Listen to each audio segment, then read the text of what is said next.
Good morning, good afternoon, or good evening. This is the Resolute Voice, and I don't talk just to talk. I talk because, much like the prophet Jeremiah, I feel that the word is like fire shut up in my bones.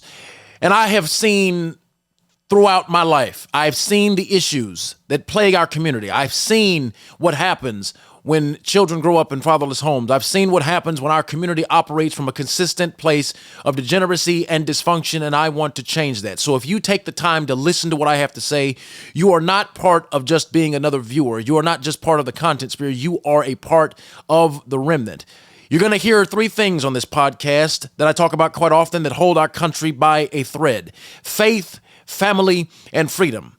If you care about freedom, if you care about the future of the country, then this is absolutely the podcast you need to tune into, because I am Austin Julio Broughton, and by the time I am 52 years old, I intend fully to run for the office of President of the United States of America. And in order to do that, I'm going to start a grassroots movement. I started on Clubhouse as a content creator, and we're going to go from Clubhouse to the White House. That being said, let's get into it. This is episode 1. What is wrong with Black America? Well, a lot. With Black America, it has been stated by Kamala Harris during her campaign that whatever benefits Black people benefits all Americans, and this is largely true. But we cannot act as if the Black community is whole. We are fractured. We come from fractured families. We have fractured ideology. We have fractured mindsets. And the bottom line is that in order to change this, what has to happen is that trust must be rebuilt in the Black community. I can tell you right now, from the thousands of hours of conversations that I've had with Black women from Clubhouse, on TikTok and Instagram and across all social media, there is a severely high level of distrust among Black men, between Black men and Black women. And if we are ever to challenge the status quo, if we are ever to change the system that we currently live in and currently operate under, the only way that will happen is if we connect Black men and Black women together spiritually and emotionally. We got the physical part down because our out-of-wedlock birth rate is insane, and we have a lust problem in the Black community. Our Black women profit off of the weaponization of our lust against ourselves. And Black men, we are too sexually undisciplined to move as a cohesive unit to bring about the kind of change in our community that we need to see, I should say. And it's so interesting to me that people don't call this out in mass, because when you do call it out, no one wants to listen. But somewhere I read that to do justice and judgment is more acceptable to the Lord than sacrifice. Somewhere I read that the time is always right to do right. And what has to happen is, as it stands right now statistically, and I'm going to grab my phone here for just a second, people. Give me just a minute. If you look at the current statistics of Black America, just go that as I'm doing this, I want you all to do it with me. If you just look up what is the current marriage rate for Black Americans, and the numbers are they were historically great, but now they're historically staggering. So if you look at the current marriage rate for Black men and Black women, you will discover the following. And mind you, I'm just using ChatGPT for this, by the way, because the information is at your fingertips now. As of the most recent data, marriage rates among Black Americans remain lower than those of other racial and ethnic groups in the United States. According to the 2023 American Community Survey, 31% of Black Americans as a whole were married, compared to 48% of all Americans. Specifically for Black men and women, the Black marriage rate has declined from 45.1% in 1990 to now 33.3%. The trends highlight a significant shift over the past few decades, with a notable increase in the number of Black individuals who have never been married.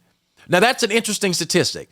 A large percentage of Black people have never been married, but if you ask the question, how many Black people have kids, the answer is absolutely freaking staggering, because the number of Black men that have children is exactly the same, or just about as the same number of Black women that have children by the time they reach age 40. So by the time a Black man reaches age 40, he has 2.3 children. By the time a Black woman reaches age 40, she has 2.1. That slight percentage in disparity is due to the fact that we are the greatest unalivers of our own kids before they ever get a chance to breathe fresh air. And if that is not changed, if that particular statistic is not mitigated and destroyed, we will never be able to compete. How can we compete when we can't even be compared, because we don't have a chance? We're not giving our offspring enough of a chance to be alive and to thrive. And this is largely due to my original point because most black women do not trust black men to be fathers of their children. They are okay sleeping with them, which is weird enough in and of itself because our STD rates are also the highest per capita among any race. But the fact of the matter is this. If we do not change our sexual behavior, we will never grow into fully healthy relationships. We operate from a timeless place of toxicity. Timeless toxicity has permeated and poisoned the entire body politic of our community as a whole. And how can we expect to compete with other races once again where we don't even want to trust each other or trust ourselves? If we do not grow up and understand that the fundamental building block of any stable political society is the basic family unit, and we cannot get ours in order, we will never be able to produce another Barack Obama. We'll never be able to produce another Michelle Obama. We'll never be able to produce a political dynasty, the likes of which are required in order to mitigate and truly transform the country. And a large part of this also is due to the fact that many black men have self-doubt issues. Many black men have self-esteem issues. Well, I'm here to tell you, black man, if you are listening to this podcast, you are somebody. Black woman, if you are listening to this podcast, you are also somebody. We owe you a debt of gratitude for bringing us onto this earth. We owe you a debt of gratitude for being there, for marching for us, for working for us, for praying for us, for struggling for us. But it is not enough to do those things while we are still disconnected from one another. The most important thing that the black race can do right now, above any and all else, is to get its collectively together. Donald Trump was a political disruptor. Donald Trump caused more of a divide than had already existed at any point between black men and black women. And this is what I mean by that. 85% of black men still voted alongside our black sisters. 91% of black women voted for Kamala Harris.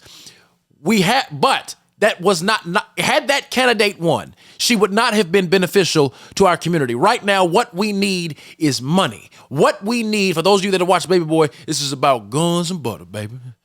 You understand? Now, what's the guns? That's stocks and bonds. That's real estate, artwork, things that appreciate with value. What's the butter? The cars, the clothes, the jewelry, all that other bullshit that don't mean nothing after you buy it.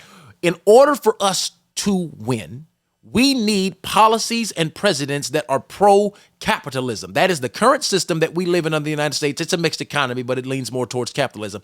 And black people need to get our capital up. We need to do exactly what Dr. King said. We must learn, baby, learn, so that we can earn, baby, earn. There is no reason, black men, that our black sisters should be more collegiately enrolled than us. There is no reason that they should have more certifications in IT. They should be getting into the STEM fields more than we are now than us. There is no reason that we should not have 50-50 equal participation in academia. There is no reason we shouldn't have equal participation or close to it in fields of study and in fields of excellence. There is no reason that our sisters have to outperform us. We have to have the internal drive. We have to possess that internal fortitude that says, I will do what is necessary to provide for my family in spite of. Because the reality of it is this, to quote Kevin Samuels, black men, you're not special. We're not special. Every one of us alive has to deal with some sort of prejudice. Every one of us alive has to deal with some sort of ism. The goal of any man is to become powerful enough to where it does not affect you. And Malcolm X said it best. You can judge the status of a nation by the level to which it elevates its women. And black men, I submit to you, we have not been elevating our women properly in the black community. I submit to you, we told them we wanted them to be, I hate to say this, we told them we wanted them to be video vixens. We told them we wanted them to walk and get BBLs. We told them the standard. Black men, it is time for us to reclaim our power. Whatever standard we set, good, bad, or otherwise, our sisters will follow.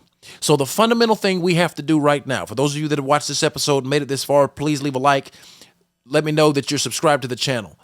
What we need to do is sit down and have a daily conversation, not tonight's conversation, but a daily conversation with our black sisters. If we do that and do it effectively, we need to understand where their distrust comes from.